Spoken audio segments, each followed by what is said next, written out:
لیے سمجھنا کہ آج اس ملک کے ساتھ ہم ہو کیا رہے اور ہم جا کدھر رہے ہیں. اس میں آ جائیں کہ اب میرے اوپر کیسز ہیں. میرے اوپر انہوں نے جس طرح میں نے کہا 180 کیسز کیے ہوئے ہیں. لیکن میں اب ان میں ذرا آپ کو بتانے لگا ہوں کہ یہ کون سے یہ کیسز یہ 6 مختلف ٹائپ کیسز میرے اوپر کیے ہوئے ہیں. تو میں ذرا سمجھ جائے کہ یہاں اربوں روپے کی چوری ہے اور 30 سال سے کیسز ان کے اوپر ہوتے آ رہے ہیں. مشرف نے NRO دیا, ادھر بچ گئے. آصف زرداری کی کیس تھی, اس نے سرے مال خریدا ہوا تھا, وہ انہوں نے جا کے پورا کیس کر کے جب وہ بکا سرے مال, پیسہ پاکستان آنا تھا, NRO دے دیا, وہ پیسہ اپنے پاس رکھ لیا. $60 ملین سوئٹزرلینڈ میں پڑے ہوئے تھے.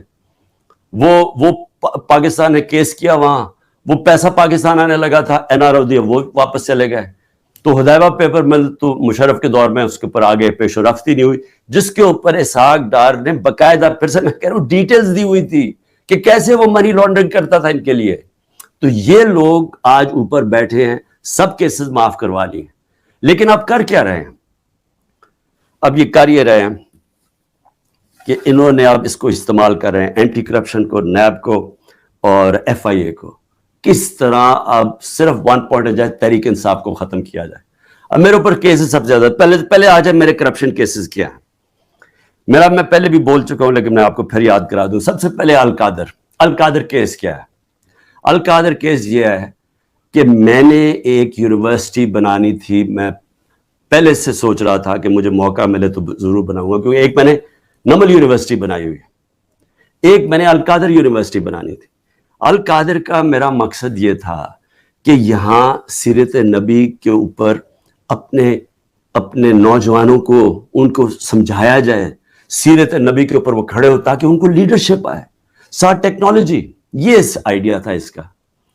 اور یہ یونیورسٹی جب میں نے شروع کی تو اس کے اندر میرا مقصد تھا کہ ملک ریاض کو, کیونکہ ملک ریاض اور پروجیکٹس میں راوی سٹی میں بھی تھا, ادھر بھی چیپ سستے ہاؤسنگ کے اندر بھی تھے. پھر بعد میں ہم نے جب یہ شروع کی سینٹرل بزنس ڈسٹرکٹ جو والٹن کی تھی, کیونکہ سب سے بڑا بلڈر ہے پاکستان کا. ملک ریاض کو صرف میں نے اس لیے کہا کہ آپ یہ کر دیں پروجیکٹ, کیونکہ ملک ریاض کی سپیڈ ہے, سب سے بڑا بلڈر ہے پاکستان میں. جو ملک ریاض نے 3 سال میں کام کیا ہے ہمارا یہ القادر میں, وہ ہمیں 14 سال 15 سال لگے نمل یونیورسٹی میں.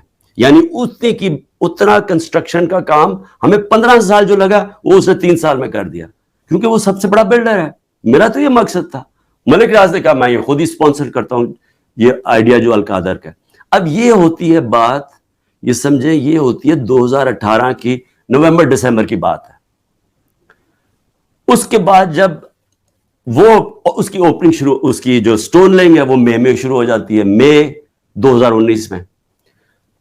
2019 کی دسمبر میں ایک کیبنٹ کا فیصلہ آتا ہے, وہ میں بتا چکا ہوں آپ کو. کیبنٹ نے فیصلہ یہ کرنا تھا کہ کیا ہم نے ملک ریاض کے کوئی پیسے انگلینڈ کی نیشنل کرائم ایجنسی نے انہوں نے فریز کیے ہوئے تھے ایز سسپیشس ٹرانزیکشن, کہ ہمیں شک ہے اس ٹرانزیکشن کے اوپر, منی لانڈرنگ پہ نہیں. اور اس کی ڈیل ہو جاتی ہے ان کے ساتھ. اب وہ فیصلہ کرتا ہے کہ سپریم کورٹ میں ملک ریاض نے پیسہ دینا ہے, وہ اس میں ڈالنا چلتا ہے سپریم کورٹ کے اکاؤنٹ میں, اور ان کی ڈیل ہوتی ہے. ہمارے کیبنٹ کے سامنے صرف یہ فیصلہ آتا ہے کہ اگر آپ اس کو ڈیل کو کانفیڈینشیل رکھیں گے جو اس کے اور اس میں تھی, لیکن عدالت میں آپ لے جا سکتے ہیں, لیکن صرف کیبنٹ, کیونکہ کیبنٹ میں پبلک ہو جانی تھی, تو وہ کہتا ہے پبلک نہ ہو. اگر آپ کانفیڈینشیل رکھیں گے تو 190 ملین پاؤنڈ پاکستان آ جائے گا سپریم کورٹ کے اکاؤنٹ میں. لیکن اگر آپ نہیں کریں گے تو آپ کو جا کے انگلینڈ میں کیس کرنا پڑے گا اور وہاں ثابت کرنا پڑے گا کہ منی لانڈرنگ ہے یا نہیں ہے. وہ سول کیس تھا. ہمیں جو کیبنٹ میں بتایا جاتا ہے, اور وہاں یاد رکھیں لا منسٹر تھے, وہاں فائنانس منسٹر تھے, وہاں کیبنٹ سیکرٹری تھے, جن لوگ جو اس کے اوپر بات کر سکتے ہیں. تو سب نے یہ جو کنسنسس بنا کہ اگر ہم سول کیس کرتے ہیں یہ ثابت کرنے کے لیے منی لانڈرنگ, وہ ہمیں 5-6 سال لگ جائیں گے, اور اگر کیس ہار جاتے پیسہ وہی رہ جاتا تھا. تو یونانیمس فیصلہ ہوتا ہے کہ ہاں پیسہ تو پاکستان آ رہا ہے. یہ تھا.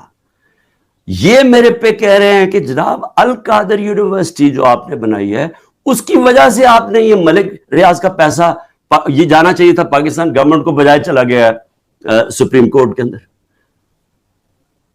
بھئی اگر پہلے تو ساری کیبنٹ کا فیصلہ ہے، منٹس ہیں اس کے اوپر، کسی نے کوئی آبجیکشن، کیونکہ ساروں کے لیے عقل تو یہ کہتی تھی نا کہ 190 ملین پاؤنڈ پاکستان آ رہا ہے. دوسرا، اگر آج آپ یہ سمجھتے ہیں کہ جی کوئی اس میں غلط ہوا ہے، اس کو گورنمنٹ کے پاس آنا چاہیے، سپریم کورٹ کو آپ لکھیں کہ جی غلط آ گیا ہے، اس کو پیسے کو وہاں کریں، اور اگر وہ ملک ریاض آبجیکٹ کرتا ہے ہم جا کے انگلینڈ میں کیس کریں گے، ہم جا کے وہ ثابت کریں گے، ہمیں ثابت کرنا پڑے گا. یاد رکھیں ہمارے اوپر ہے پھر گورنمنٹ پہ کہ ثابت کریں کہ جناب یہ پیسہ منی لانڈرنگ کا تھا. اب یہ جو بھی وکیل جانتے ہیں ان کو پتہ ہے کہ وہاں ثابت کرنا آسان نہیں ہے. بہرحال ابھی کر سکتے ہیں. تو اس میں عمران خان کا کیا فائدہ ہوا؟ پیسے پڑے سپریم کورٹ میں، دوسری طرف وہ القادر کھڑی ہوئی ہے، وہ ایک ٹرسٹ چل رہا ہے، ٹرسٹ ڈیڈ کے اندر لکھا ہوا ہے کہ کوئی بھی ٹرسٹی، یا عمران خان اور بشرا بیگم کو اس لیے بنایا کیونکہ ان کو سیرت نبی میں انٹرسٹ ہے. جب آپ ٹرسٹ بناتے ہیں لوگوں کو ان کو لے کے آتے ہیں جو کہ اپنا ٹائم دے سکیں، کیونکہ اس میں کوئی تنخواہ تو ملتی نہیں ہے، اس میں کوئی ٹی اے ڈی اے نہیں ملتا. یہ آپ مفت تب کام کرتے ہیں جب آپ کا شوق ہو کسی چیز میں. ٹرسٹ چل رہا ہے، 100% وہاں اسٹوڈنٹس مفت پڑھ رہے ہیں. ٹرسٹ ہے، زمین ہے ساری ٹرسٹ کے نام پہ. اگر خدا نہ خواستہ یہ ٹرسٹ نہیں چلے گا وہ واپس چلی جائے گی جس نے ڈونیشن دی ہے. میرا اس میں یا مجھے اس کا کیا فائدہ ہے؟ اس کو کہہ رہے ہیں کرپشن. اور دوسرا کرپشن سننے ذرا کیا ہے، توشہ خانہ. 70 سال سے پاکستان کا قانون کیا ہے؟ آپ کو کسی کو گفٹ ملتی ہے جب آپ پرائم منسٹر ہو، چاہے آپ گورنر ہو، چاہے آپ پریزیڈنٹ ہو، چاہے آپ آرمی چیف ہو، چاہے آپ وزیر ہو، چاہے آپ ملٹری سیکٹری ہو، سب کو. اور ملتی ہے مڈل ایسٹ کے اندر جب جاتے ہیں وہ تحفے دے دیتے ہیں. اب وہ قانون کیا ہے؟ قانون سمپل ہے تاکہ آپ سمجھ جائیں یہ جو سارا اپنا میڈیا کنٹرول کر کے پورا جو ڈرامہ ہو رہا ہے یہ آپ سمجھ جائیں یہ ہے کیا، یہ اور میرے اوپر جو کرپشن کا الزام ہو کیا ہے. قانون یہ ہے، قانون کہتا ہے کہ جناب آپ نے اگر آپ کو جب گفٹ ملے وہ سیدھی گفٹ جاتی ہے پہلے فورن آفس، کیونکہ فورن آفس ہوتا ہے انوالوڈ، ادھر سے جاتی ہے کیبنٹ سیکرٹری کے پاس. کیبنٹ سیکرٹری پھر اس کے بعد نیچے ایف بی آر کے پاس جاتی ہے. ایف بی آر اور پھر ایک انڈیپینڈنٹ اپریزر ہوتا ہے، ہمارے دور سے پہلے اپوائنٹ کیا ہوتا ہے نون لیگ کی گورنمنٹ نے، وہ اپریزر ہوتا ہے. یہ مل کے سارے فیصلہ کرتے ہیں کہ اس کی قیمت کیا ہے. مثلا ایک گھڑی ہے تو یہ فیصلہ کریں گے کہ اس کی قیمت 10 روپے یا 15 روپے یا 20 روپے. تو جو سب سے زیادہ قیمت کہے گا نا کہ 20 روپے ہے تو 20 روپے وہ کہتے ہیں یہ اس کی اب قیمت ہے. وہ آپ کے ملٹری سیکٹر کے تھرو آتا ہے کہ جی یہ اس کی قیمت ہے، کیا آپ یہ پریزنٹ رکھنا چاہتے ہیں؟ تو ان کے زمانے میں 20% تھا، ہم نے آ کے اس کو 50% کر دیا. آپ 50% دیں تو آپ وہ رکھ سکتے ہیں. اگر آپ نہیں دینا چاہتے، آپ نہیں لینا چاہتے تو وہ چلا جاتا ہے توشہ خانہ میں، اور توشہ خانہ اس کو آکشن کر دیتا ہے. یعنی یہ کہتا ہے نا جی بڑی کوئی قیمتی کوئی کسی نے گفٹ دی یا کچھ دی یا اس کا دل خراب ہو گیا تو اگر میں نہیں لیتا تو جو بھی جس نے دیا وہ آکشن ہو جاتی ہے، وہ پبلک میں بک جاتی ہے. اچھا، اب میرے پہ الزام یہ ہے کہ جناب وہ جو گفٹ جو میں نے چیزیں جو آئیں، اور اب اچھا میری پراپرٹی ہو جائے میں جو مرضی اسے کروں، میں اسے بیچوں گفٹ دوں، کہ یہ میری پراپرٹی ہے. کبھی آج تک 70 سال میں کسی سے پوچھا ہے کہ جو آپ کو گفٹ ملی آپ نے اسے کیا کیا؟ کبھی کسی سے پوچھا آج تک؟ تو ان کو ایک چیز، جی عمران خان نے گفٹ وہ سستی لی توشہ خانہ سے، بھئی وہ کیبنٹ سیکرٹری بھی اویلیبل ہے، وہ ایف بی آر کے لوگ بھی اویلیبل ہیں، وہ اپریزر بھی اویلیبل ہے. آپ ان کو بلا کے پوچھیں کہ کیا عمران خان نے آپ کو کسی کو کہا تھا کہ گفٹ سستی دے؟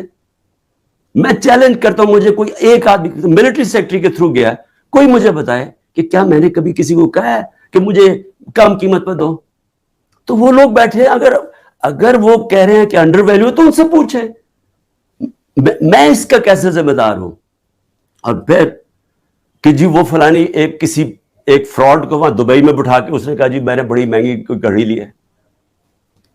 اس سے پتہ ہے کہ وہ آدمی کون ہے؟ وہ ناروے سے بھاگا ہوا فراڈ میں، اس کے اوپر میں نے کیس کیا ہوا ہے جھوٹے کے اوپر.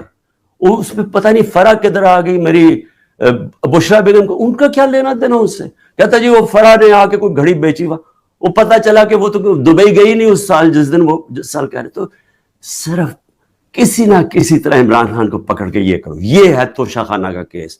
اور اگر کسی کو پکڑنا ہے توشہ خانہ کیس میں تو اس میں مریم نواز پکڑی جاتی ہے, نواز شریف پکڑا جاتا ہے اور آصف زرداری, کیونکہ انہوں نے وہاں سے مہنگی گاڑیاں توشہ خانہ میں سے انہوں نے وہ گاڑیاں خریدی اور سستے قیمت پہ وہ خرید سکتے ہی نہیں تھے, کیونکہ توشہ خانہ میں گاڑی آپ نہیں لے سکتے. مجھے بھی گاڑی ایک ملی تھی, آپ گاڑی قانون کے مطابق نہیں لے سکتے. ان تینوں نے بھی گاڑی, اس نے زرداری نے 3 گاڑیاں نکالی, نواز شریف نے مہنگی گاڑی پہلے 9 سال چلائی, اور اس کے بعد جا کے جب یہ یوسف رضا ہے تب اس نے ڈکلیئر کی اور اس کی پھر ایک قیمت ادا کی. اور مریم نواز نے ڈکلیئر ہی نہیں کی توشہ خانہ میں ایک گاڑی جو کہ ابو دھابی سے ملی, اور وہ اس نے جا کے پھر آگے بیچ دی. تو مجھے یہ بتائیں کہ ان کے اوپر جو واضح طور پہ قانون ٹوٹا ہوا ہے, اس میں تو قانون ہی کوئی نہیں ٹوٹا. مجھے بتائیں میں نے کیا انلیگل چیز کی ہے.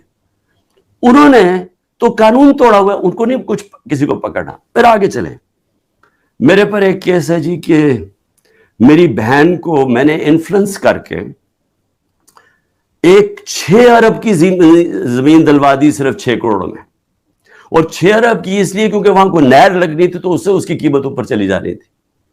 اور میں نے زبردستی لوگوں سے کیا کہ کیونکہ میں پرائم منسٹر تھا, میں نے زبردستی کیا کہ وہ کسانوں سے اسے زمین دلوا دی. اب یہ اتنے ڈفرز ہیں, ان کو یہ نہیں پتا کہ جو میری بہن نے پیسے دیے وہ چیک سے دیے ہوئے پیسے. چیک 25 اپریل کو 2022 کو ایک چیک دیا گیا ہے, اور